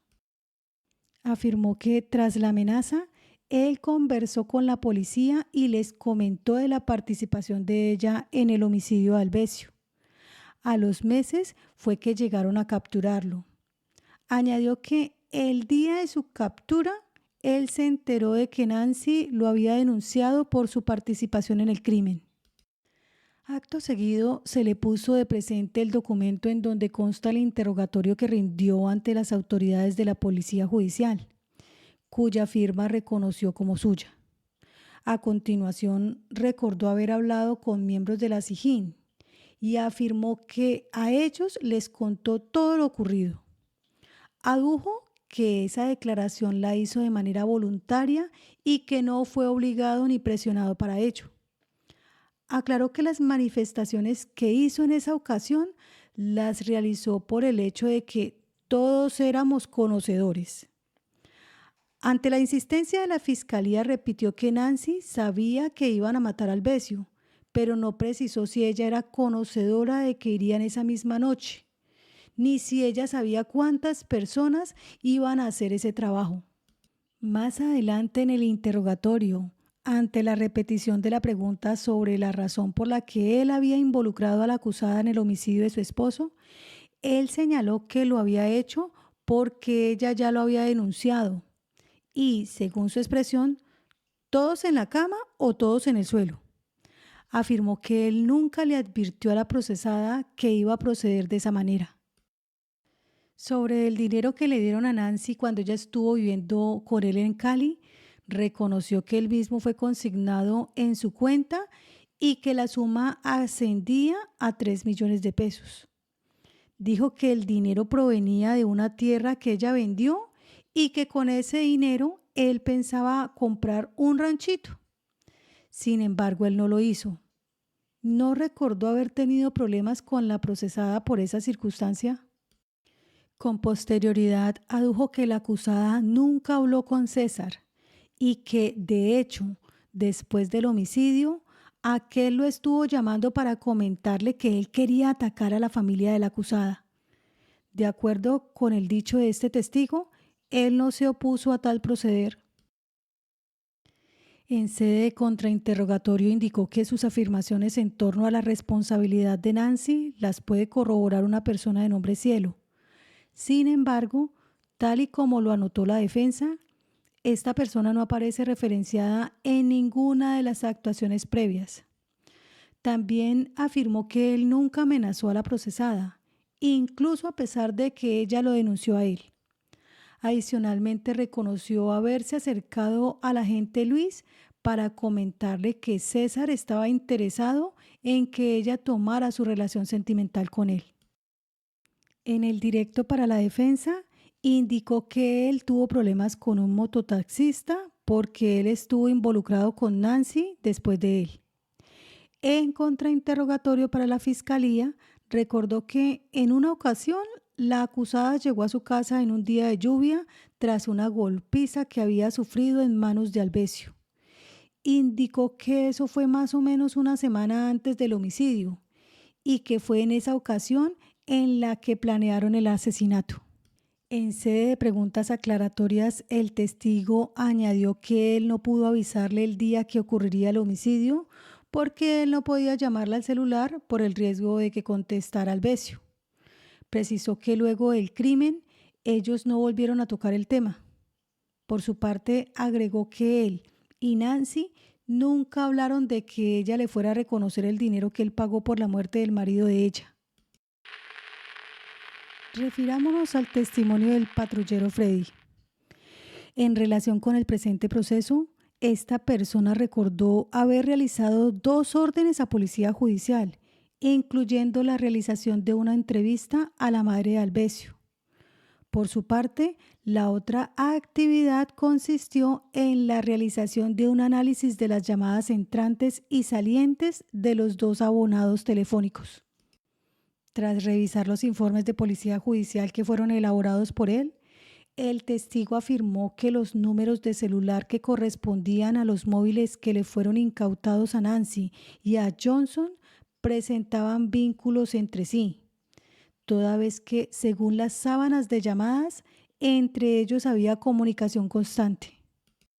En cuanto a las actividades de entrevista realizada a la madre de Alvesio, de nombre María Utilia, el patrullero indicó que en ella la entrevistada se refirió a un dinero que ella le había enviado a Nancy y que consistía en el pago por la parte que le correspondía de la finca que en vida había sido propiedad de Alvesio. Indicó que la plata ascendía a la suma de 5 millones de pesos y que se la entregaron al padre de la acusada en la alcaldía de Quinchía. Los documentos revisados por el investigador fueron incorporados a la carpeta, salvo la entrevista realizada a la madre del occiso. Refirámonos al testimonio de la madre del occiso, María Utilia. Esta persona adujo ser la madre del difunto Alvesio. Indicó que su familia es dueña de una finca en la vereda de Yarumal del municipio de Quinchía. Su hijo vivía al frente, cruzando la cañada, con Nancy. Sobre la muerte de Alvesio, indicó que a él lo mataron en su casa y, según le contaron, en ella estuvieron involucrados Johnson y su exnuera. Adujo que entre ellos se estaban distinguiendo porque solían ser vistos juntos en el pueblo y que la acusada la vieron ingresar a la pieza de Johnson. Afirmó que con anterioridad al romance, Nancy y Alvesio vivían bien. Sin embargo, su convivencia se dañó cuando apareció Johnson. Agregó que entre su hijo y la procesada no había maltrato y que, por el contrario, él era respetuoso con ella. Agregó que ella se enteró del homicidio de su hijo porque esa noche escuchó un tiro. Ella se levantó y escuchó a Nancy llorando y pidiendo auxilio. También oyó que ella hablaba por el celular y que decía que habían sido 2 sujetos los que habían matado a su esposo. Afirmó que al rato llegó el papá de ella, de Nancy, y les dijo que habían matado a Alvesio. Ella dijo que esa noche ellos no pasaron a la casa, pues según su dicho, nos suspendimos y nos quedamos ahí. A continuación se le puso de presente la entrevista que rindió ante la policía judicial y ella la reconoció. Seguidamente se le leyó la entrevista y la misma fue ingresada a la carpeta. Esa entrevista versa sobre la intención de Nancy de vender la tierra de Alvesio tras la muerte de este. Procedamos al testimonio de la hermana de Alvesio. Esta persona adujo ser la hermana e indicó que se llamaba Cruz Emilia. Dijo que, según tiene conocimiento, el homicidio de su hermano estuvo relacionado con la relación que sostuvo su excuñada con el señor Johnson. Según relató, ella sabía que su hermano había empezado a tener problemas con Nancy precisamente porque Nancy estaba sosteniendo una relación extramatrimonial con Johnson. Tras relatar la historia del romance, la testigo afirmó que ella pudo comprobar la relación porque el gobernador del resguardo indígena le entregó una boleta que había sido recibida a manos de Nancy. Esto ocurrió con posterioridad a la muerte de Alvesio. Sobre la muerte de su hermano, afirmó que aquella tuvo que ver con Johnson. Recordó que esa noche ella escuchó 2 tiros mientras se encontraba en su casa. A los 5 minutos, ella escuchó a Nancy hablando por teléfono, llorando y pidiendo auxilio. A los 40 minutos llegó el padre de la acusada, quien les comentó que acababan de asesinar a Alvesio. No recordó que la procesada hubiese bajado a la casa de ellos a contarles lo que había pasado, aunque afirmó que ella no solía visitar la casa de ellos. En cuanto a los testimonios de descargo, como fue indicado previamente, la reconstrucción y posterior valoración de los testimonios de descargo por parte del tribunal adolece de serias irregularidades que impiden que aquellos sean tenidos en cuenta por la Corte. La verdad es que, dada la forma en cómo fueron reconstruidos, lo cierto es que en el juicio no se cuenta con un relato fidedigno de su contenido y en consecuencia no pueden ser analizados por la corporación. De hecho, la situación procesal de tales medios de prueba es que, dadas las circunstancias, aquellas declaraciones realmente no existen para el proceso y por consiguiente no podrían ser analizadas y valoradas a la hora de realizar el juicio sobre la responsabilidad de Nancy. Procedamos al análisis y resolución del caso. Ahora bien, visto todo lo anterior, la Corte encuentra que la responsabilidad de la acusada está determinada por un solo punto: la creencia sobre la veracidad del testimonio de Johnson, quien en últimas es el único al que le puede constar si realmente Nancy sabía o no del homicidio que se iba a perpetrar en contra de Albesio.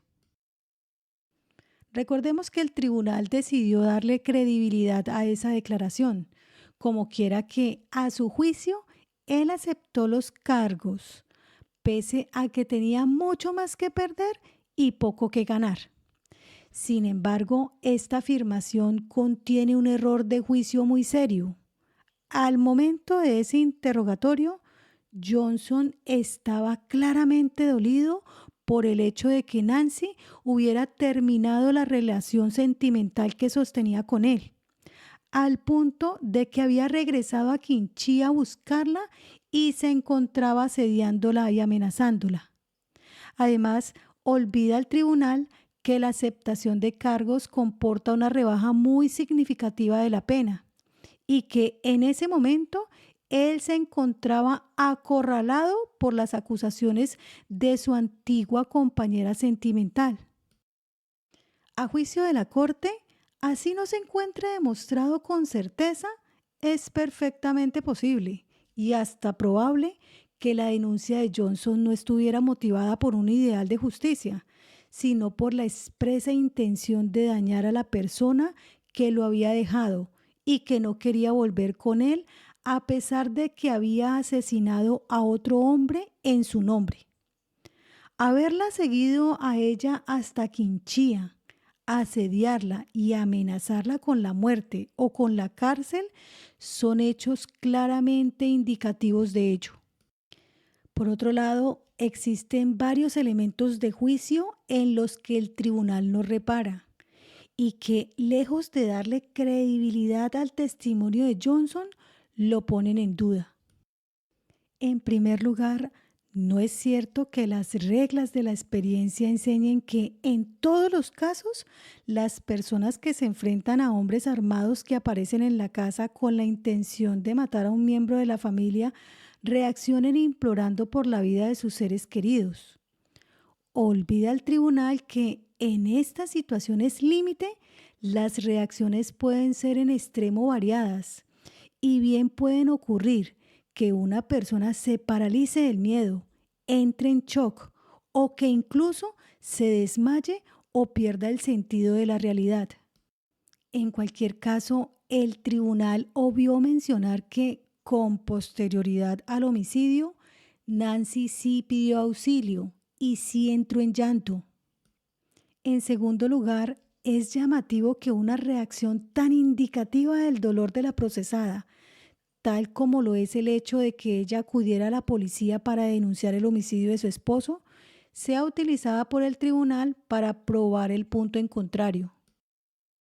Vale la pena recordar que la hipótesis construida por el tribunal relativa a que Nancy había tramado con Johnson la entrega de los sicarios a la policía es un asunto que corresponde a una simple creencia de Jorge Eliezer y Fabián, o sea, los perpetradores, sin que a ellos les conste nada de eso. De hecho, lo más llamativo es que esa hipótesis no se encuentra respaldada con el relato de Johnson, a quien el tribunal aduce reconocerle plena credibilidad y quien dijo haberse ido a tomar cerveza esa noche. y desconocer la razón por la que los sicarios fueron capturados. La hipótesis de Latwen, por lo tanto, responde a una simple conjetura que no se encuentra respaldada por ningún medio probatorio directo y que, por el contrario, simplemente consiste en una deducción de los sicarios cuyo esclarecimiento definitivo no puede hacerse en ese juicio. Empero, es importante reiterar que esa hipótesis para nada se encuentra demostrada y, por el contrario, es mucho más plausible que la explicación de la actitud que asumió Nancy esa noche radique en el simple hecho de que ella acababa de ver cómo asesinaron a su marido y ella, como víctima, estaba interesada en que las autoridades procesaran a los autores materiales. Referente al dicho de los sicarios, quienes indicaron que Johnson le comentó esa noche que Nancy sabía del homicidio que se iba a perpetrar, no resulta difícil imaginar que aquel procedió de esa manera para proteger a la acusada y a su hijo, sobre quienes sabía que se encontrarían en la casa al momento de los hechos y muy probablemente lo presenciarían. En cuanto al sorprendente argumento relativo al hecho de que Nancy se fuera a vivir con Johnson a los pocos meses del homicidio de su esposo, sin haberle guardado luto a este, debe decirse que, dadas las condiciones en las que quedó la procesada tras el homicidio, tal proceder resulta ser razonable, al margen del hecho de que ello no es un indicativo de su responsabilidad como determinadora. A juicio de la Corte, es apenas natural ante el ofrecimiento de ayuda por parte de una persona en la que ella confiaba, que la acusada hubiese aceptado la colaboración, incluso si eso implicaba tener que mudarse a otra ciudad con Johnson. En fin, para la Corte es claro que las valoraciones realizadas por el tribunal, al margen de que se construyen sobre conjeturas e hipótesis no demostradas, adolecen de serios problemas de juicio que llevan a la construcción de argumentos inadecuados que no tienen en cuenta las circunstancias que rodearon los hechos por los cuales Nancy fue llamada a juicio. En últimas, lo que encuentra la sala es que el Tribunal Superior de Pereira, por razones insuficientes, decidió creerle a la narración del confeso asesino del esposo de la acusada, a pesar de que él tenía francas y abiertas razones para dañarla. En justicia, es preciso valorar los testimonios de quien demuestra algún interés contra algún procesado como unos de naturaleza particular. Y por ello, siempre es necesario poner especial cuidado en el análisis de tales dichos, particularmente cuando ellos son la única evidencia que puede conducir a la condena de los acusados. Ahora bien, procedamos a hablar sobre la determinación de Nancy. Al margen de todo lo anterior, es preciso agregar que, de todas formas, del relato de Johnson no se deriva que Nancy se haya comportado como una verdadera determinadora del homicidio de Alvesio. Al respecto, es preciso tener en cuenta, de conformidad con la jurisprudencia de esta corporación, que el determinador es quien instiga, genera, provoca, crea, infunde o induce a otro para realizar una conducta antijurídica o refuerza en él, con efecto resolutorio, una idea precedente. Sobre este punto, en sentencia SP 1167 del 2022, la Sala recordó que ha señalado que los elementos de esta forma de participación criminal, o sea, la determinación, son: primero, que el determinador genere o refuerce en el determinado la definitiva resolución de cometer el delito. Segundo, el determinado debe cometer una conducta típica consumada o en grado de tentativa.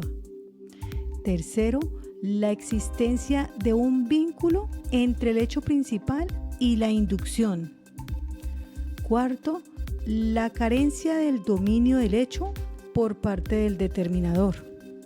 Y quinto, el dolo del determinador.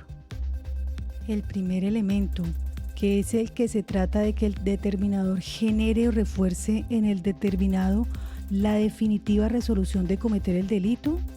En este primer elemento se hace referencia a la influencia psíquica que ejerce el determinador sobre el autor para conseguir que éste, o sea, el autor, ejecute el hecho. Los medios de la inducción pueden ser de diversa naturaleza, por ejemplo, regalos, mandatos, órdenes, consejos o promesas remuneratorias. Lo decisivo será entonces que, sin importar los medios, el instigador logre hacer surgir la resolución delictiva en el autor. El segundo elemento, que es cuando el determinado debe cometer una conducta típica consumada o en grado de tentativa. En este segundo elemento consiste en que el autor material debe cometer una conducta punible consumada o en grado de tentativa, puesto que si la conducta no alcanza al menos la fase de ejecución, no puede predicarse la responsabilidad penal del inductor. Frente al tercer elemento, que es la existencia de un vínculo entre el hecho principal y la inducción, aquí en este tercer elemento es necesaria la existencia de un doble nexo de causalidad. De un lado, entre la acción del inductor y la decisión tomada por el autor, y de otro, entre esta decisión y la conducta efectivamente realizada, de tal forma que se pueda predicar que la conducta punible del autor sea el resultado de la influencia psíquica del determinador. En cuanto al cuarto elemento, que es la carencia del dominio del hecho por parte del determinador, en este cuarto elemento se trata es que el inductor carezca del dominio del hecho. Hace referencia a que el autor material se encuentra en la posibilidad real de materializar, detener o interrumpir la acción típica.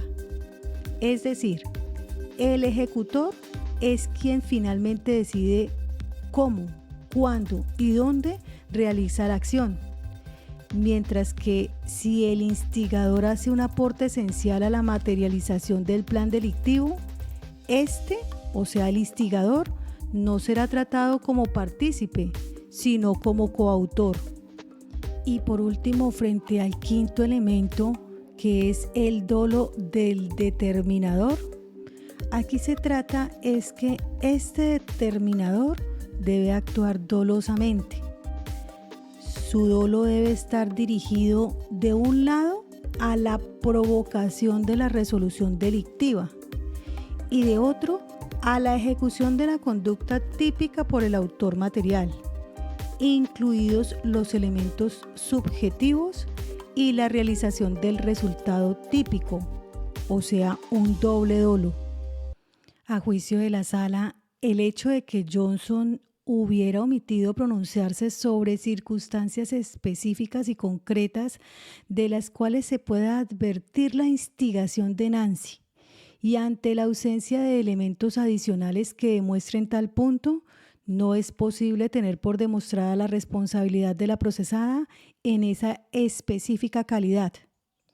Lo anterior, máxime cuando las referencias realizadas por el testigo son en extremo generales y abstractas, y en efecto no aclaran en qué momento, con circunstancias de tiempo, modo y lugar, la procesada pudo haber generado o reforzado en él la definitiva resolución de cometer el delito. Por lo anterior, difícil resulta afirmar que está demostrada la influencia psíquica que ejerce el determinador sobre el autor para conseguir que este último ejecute el hecho. Y en esa medida no es posible tener como acreditada la mentada modalidad de participación en cabeza de Nancy, lo que también impide su declaratoria de responsabilidad. Dado lo anterior, para la sala es claro que ante la imposibilidad de sostener con certeza que los hechos ocurrieron de la manera en que son leídos por el tribunal, y ante el evidente hecho de que la prueba que se aduce en contra de la acusada es insuficiente para ordenar su condena, es claro que sobre la responsabilidad de Nancy existe una duda razonable que impide condenarla. Ante ello, la sala revocará la decisión de Latwin y en su lugar absolverá a la acusada de todos los cargos formulados en su contra. Igualmente, ordenará su libertad inmediata sin perjuicio de los requerimientos judiciales que pueda llegar a tener por otra causa. En este punto, la sala se refiere a unos comentarios adicionales frente a la sentencia del Tribunal Superior de Pereira.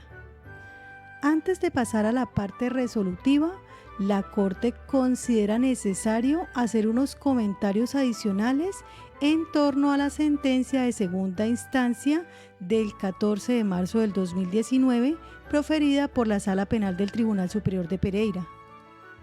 Al respecto, lo primero que debe de decirse es que, a juicio de la Corte, ese pronunciamiento adolece de ciertos prejuicios que llevaron a la imposición de una condena abiertamente exagerada en contra de Nancy. Exigencias tales como el guardar luto tras la muerte del difunto, el pedir por la vida de Albesio en una situación límite, los reproches por la infidelidad, que por lo demás no es un delito, e incluso el simple lenguaje utilizado en la providencia, dan cuenta, a juicio de la sala, de cierto sesgo que falta al enfoque de género. Lo anterior, máxime cuando en la sentencia se le pone poca atención al hecho de que, según enseña el material probatorio, ella fue víctima de varias amenazas de muerte por parte de Johnson, quien estaba obsesionado con que ella retomara la relación sentimental que sostuvo con él. Frente al lenguaje utilizado en la providencia, la Corte en un pie de página recalca que se refiere a partes como de cuyas atestaciones se desprenden que era voz populi en el pueblo el amorío habido entre Nancy y Johnson, a quienes la gente los veía andando juntos para arriba y para abajo. Tanto es así que Nancy fue vista en varias ocasiones cuando ingresaba a la pieza en donde residía Johnson. Y lo más seguro, apunta la sala, es que ahí no iban a rezar el Padre Nuestro ni unas Avemarías. O es claro que la procesada no le guardó luto alguno a su difunto marido para irse a convivir maritalmente con otro hombre, lo cual es indicativo que con el personaje con quien se fue a vivir debía existir una previa relación sentimental, ya que las reglas de la experiencia nos enseñan que en la gran mayoría de los casos se espera que el cónyuge supérstite le guarde cierto luto al fallecido, así sea por simples y meras conveniencias sociales o por respeto a la memoria del finado. Y luego de superada la pérdida del ser amado o de haber hecho una catarsis del caso, pueda rehacer su vida sentimental en caso de encontrarse con otra persona que llene el vacío dejado por su alma gemela. Ya en varias oportunidades ha enseñado esta corporación que es de vital importancia aproximarse a los casos que llegan a conocimiento de la justicia desde un enfoque de género. Esta implica ser capaz de leer los hechos en los que las mujeres se ven afectadas por violencias basadas en género, desde una perspectiva que reconozca la desigualdad estructural a las que ellas se han visto sometidas y que va mucho más allá que la mera desigualdad formal en los términos de trato legal. En cuanto a la violencia basada en género, la Corte retrotrae en el presente caso que es patente que Johnson ejerció este tipo de violencia en contra de Nancy, pues de acuerdo con su denuncia, él la siguió hasta Quinchía, la asedió, la presionó y la amenazó de muerte con la intención de que volviera con ella. Lo anterior al margen de que ejerció violencia económica en su contra, al apropiarse de su dinero.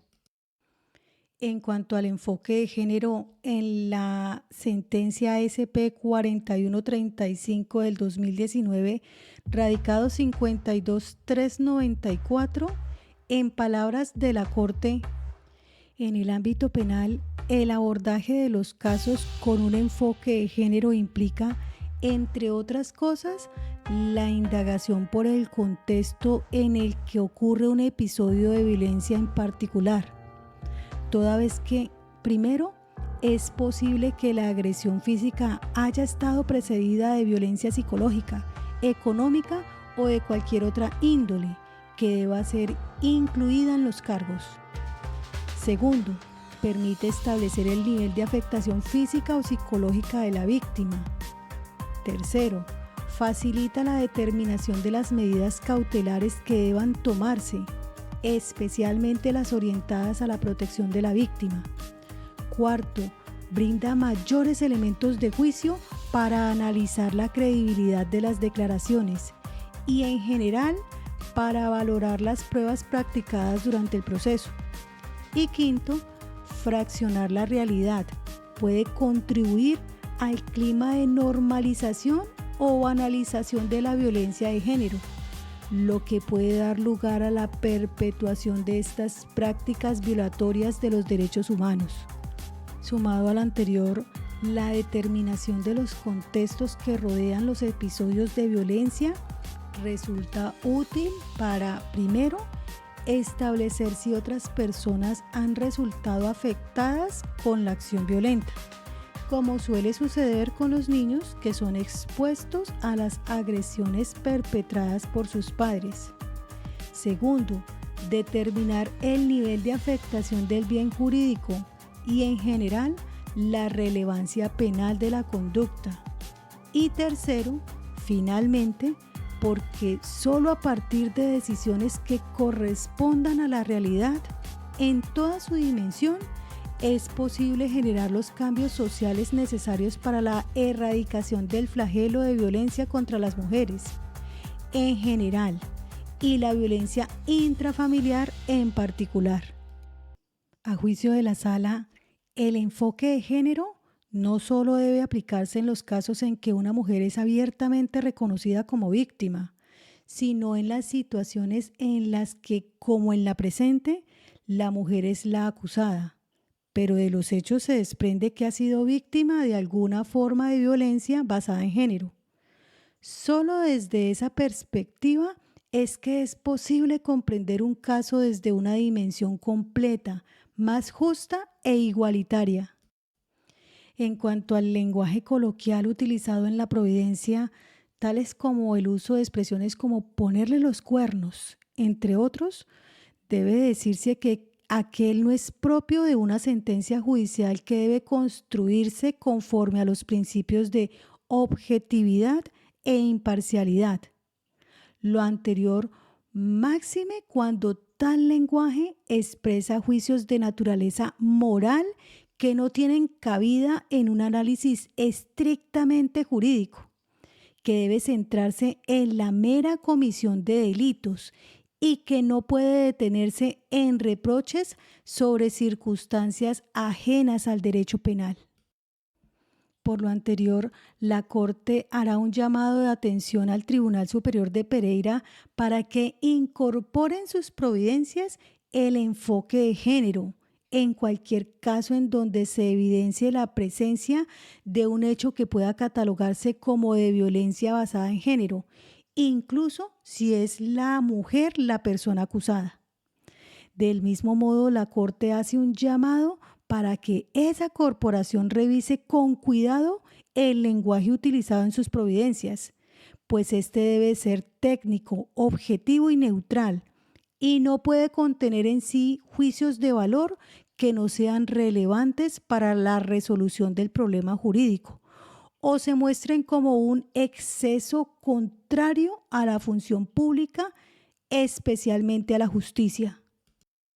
Y es aquí donde la Corte resuelve revocar la sentencia impugnada proferida por la Sala Penal del Tribunal Superior del Distrito Judicial de Pereira, confirmando la absolución que fue dispuesta por el Juzgado Promiscuo del Circuito de Belén de Umbría y ordenar la libertad inmediata de Nancy, recordando que contra este fallo no procede recurso alguno. Respetados escuchas, aquí terminamos el relato de este capítulo agradeciéndoles infinitamente su tiempo.